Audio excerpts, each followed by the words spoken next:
Hello, I'm John Van Sommeren, and this training video completes the training for making viewings after you've viewed the video for how to make a single tenancy viewing. I now want to show you the extra steps needed for joint tenants. We've got two tenants moving into 5 Nutwell Street, and they're going to be paying half the rent each. Now each of them will have their own housing benefit application, and in order to be able to chase them individually, we'll need to make 2 new viewings, each one with a different tenancy ID. So the first one, select property in Nutwell, and the rent is £350.95. Now half the rent is going to be £175.48, and that's the first of the 2 viewings done, £964. That means the second viewing.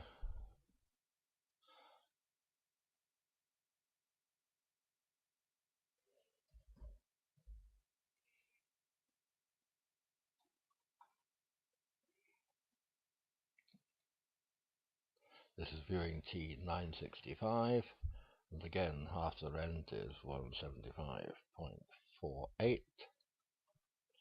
Close that one, and now the extra step we have to do is to link those 2 viewings together so that when the tenancy is printed, the computer knows to print just one joint tenancy agreement instead of 2 separate ones.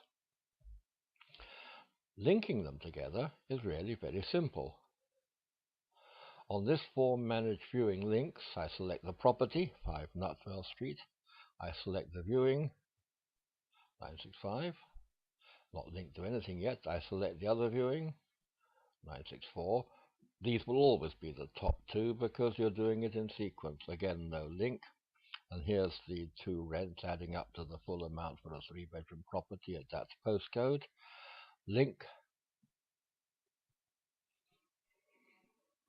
And now we'll see that 965 is linked to 964 and 964 is linked to 965. So everything is fine. That's absolutely everything you have to do to link 2 properties together for a joint tenancy.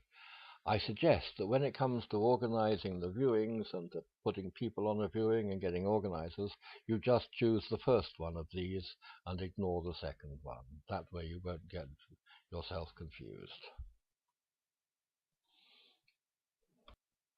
Just as in the case for a single tenancy, we must now check for any previous tenants at the place using the tenancy register.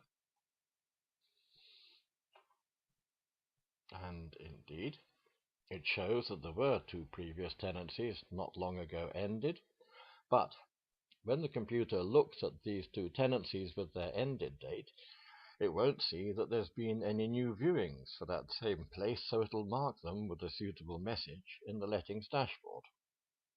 So we have to make sure that these 2 tenancies don't appear in the lettings dashboard, and that's very easy to achieve. Just click on Manage Properties, and in the flat number place, just type the words unsplit, because that indeed is what's happened to the properties. They have been unsplit.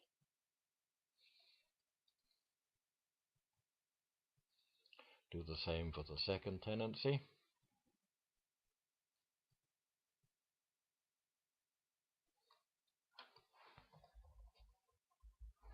And now we've made sure that the tenancies are not going to be appearing on the lettings dashboard. And then to summarize everything you've just seen, for the in-house software, a joint tenancy needs 2 new viewings, each one for half of the rent. Your job is to link these 2 viewings together, and so there will be only one joint tenancy agreement, albeit signed by both parties, and not one each. But joint tenants each make their own housing benefit application. As soon as you've made the 2 viewings, check the previous tenancies at that address, and if the address is different, because the letting was different, then mark the old tenancies as split or unsplit accordingly. Thank you.